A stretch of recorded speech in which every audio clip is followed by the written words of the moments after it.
This time what we're going to look at is using movie clips.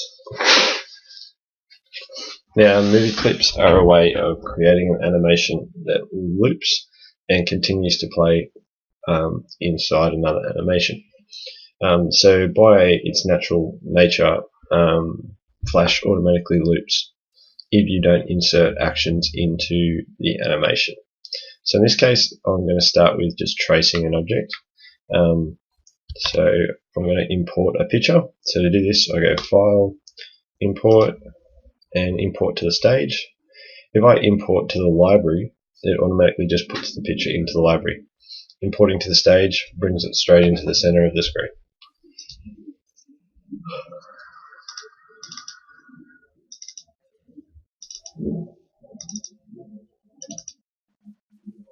Alright, so here's my picture, just a cartoon character. So I'm just going to trace his face and show you how this would work.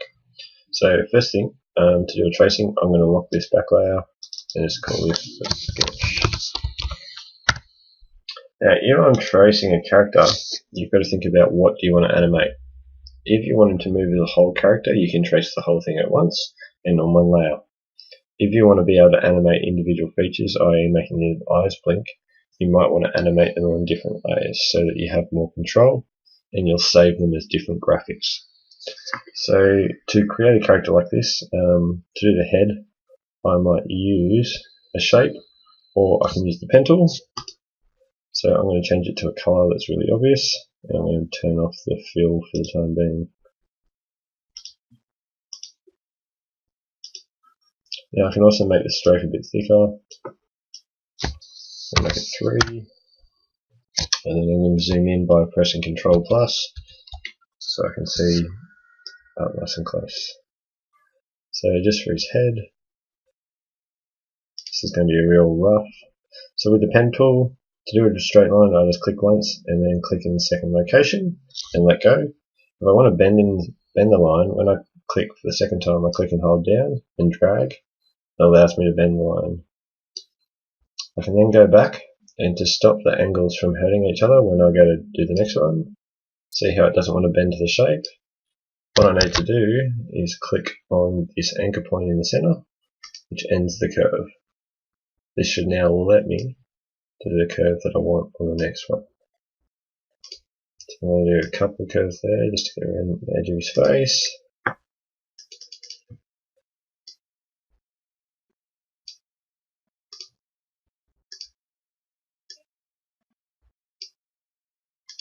So anytime I do a curve, I always cut the anchor point. And I'll quickly do it here.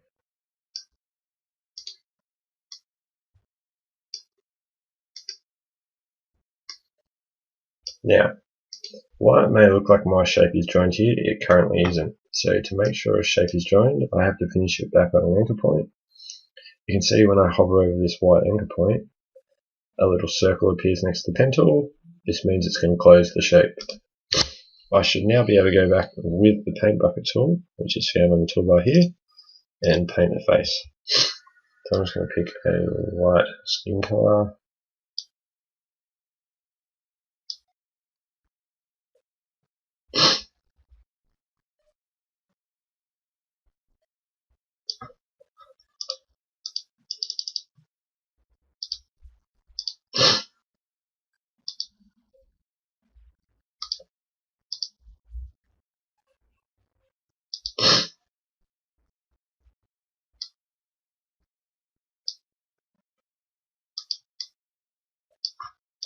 And paint the face. Now I can either delete the outline or I can leave it there. You'll notice when I click on it the first time it doesn't select all of it, so I might have to hold shift and continue to click.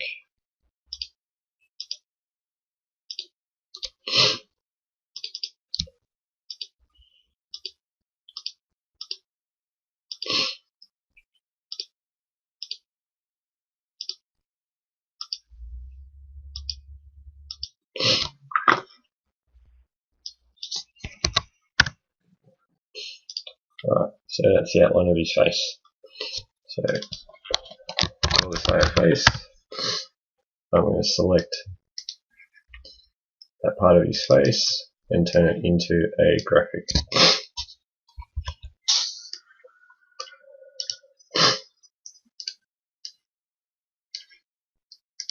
So I'm going to make sure I do it with the direct select. So I'm going to create symbol and just say this is a graphic for the time being face. And I'm going to delete. Actually, I'm not going to delete it. I'm just going to create a new layer. So I'm going to call this eyes. And I'm going to make the face invisible while I trace the eyes. So doing the same thing again, I'm just going to trace one eye because they're both going to do the same thing.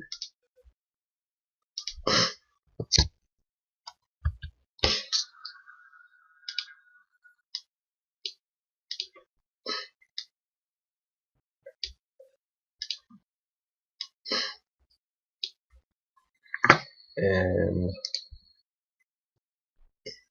I'm going to add a little bit going across here, so making sure I start on the line. Actually, I'm going to paint that white to start with.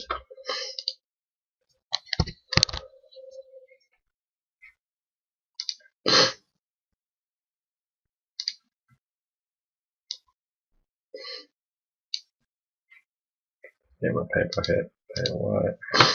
I'm then going to draw a shape over the top. Go back to my pen tool. Turn off the fill. I'm going to draw there. You see it's made no fill, so that means that's made it a new shape. I'm going to then turn that area black. So it looks like an eye.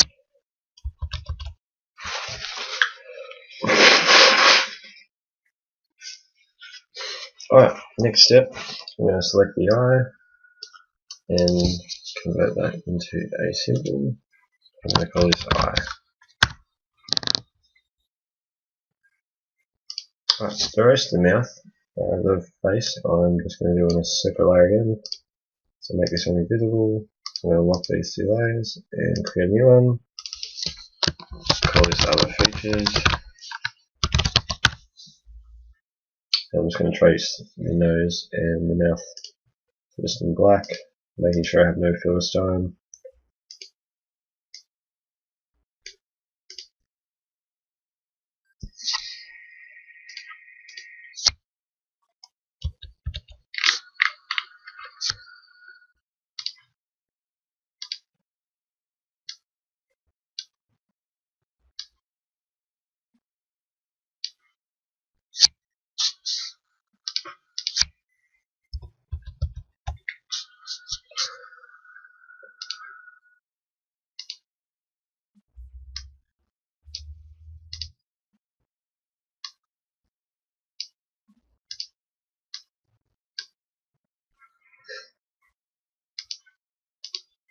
That should be enough to get me started, because if I have my full face, you can see there.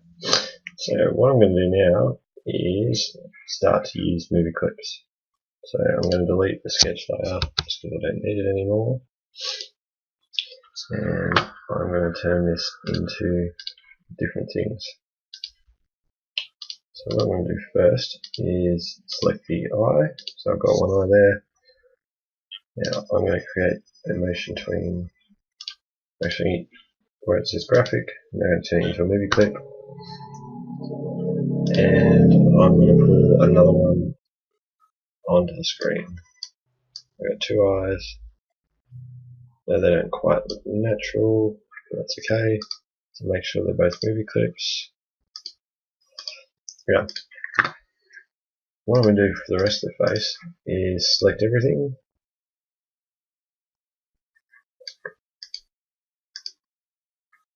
What this means now is if I double click on these eyes, it creates a separate timeline within the eye, so you can see that down here. So what I'm going to do the eye in this timeline is making blink. So insert keyframe. Now how you make him blink is up to you. This is just a really quick example. So this point here is the orientation point. Wherever that is where the object will move, pivot, shrink about. So I'm going to make it so he blinks downwards. So just going to Now this can be tricky if I don't have the hot finish selected.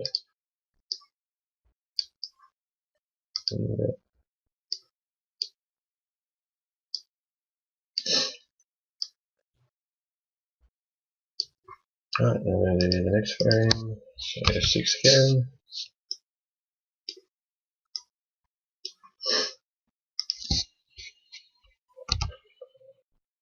Now you got to think about blinking, how many frames you want it to take. Obviously this is a bit of a dramatic blink.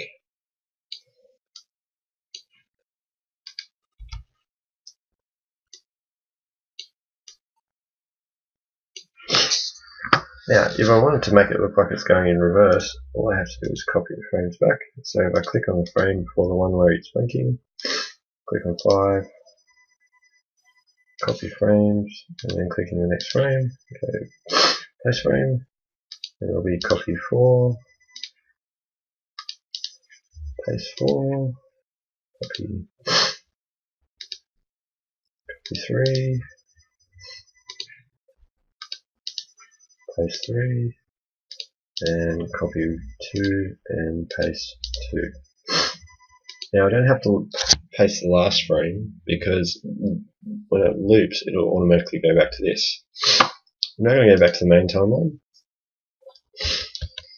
and what I can do now is select everything. So I'm going to select everything on this one and go create motion tween. You can see it's made everything there.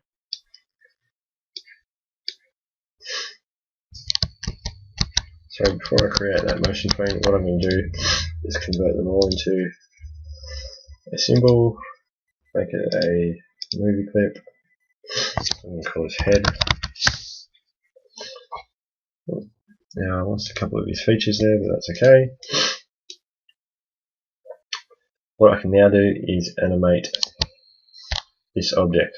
Okay, so in this main timeline, I'm going to go create motion tween. It made 24 frames. Now you can see it's combined all those features on one layer. So I think the other features like the nose and stuff are actually hidden behind the pink.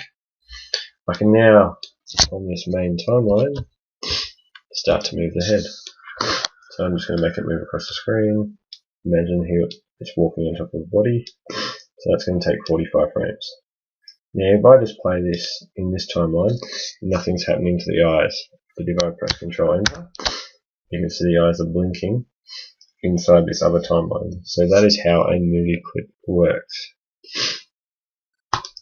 Now obviously this can be, once you finish with this movie clip, if say you wanted the eyes to stop blinking, that's where you almost have to recreate the character again, and it's good that you've got these objects saved in here, so like the eye and the face just as graphics, which you can then pull back out or duplicate and make them slightly different.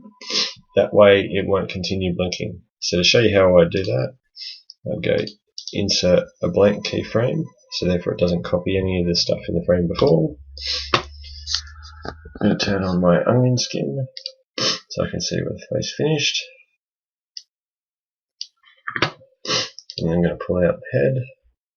So this isn't a fully assembled head, just the single graphics.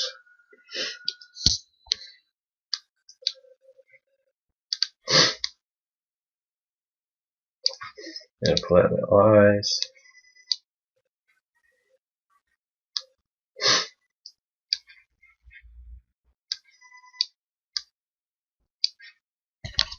Now I should start, if I just extend this last bit, it should make it so he stops blinking at the end of the animation. Or at the moment it's still blinking. We'll see what happens. So what I have to do instead is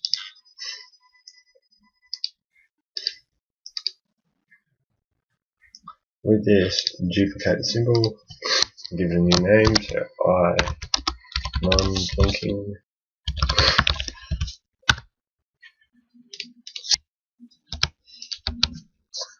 So make sure I got the eye non-blinking. Now I'm just going to double click on it, go inside this timeline and remove the frames. So now it should stop.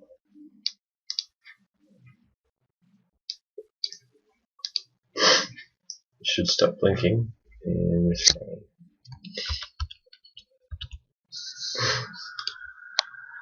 Because I'm now using the eye non-blinking. We'll just check.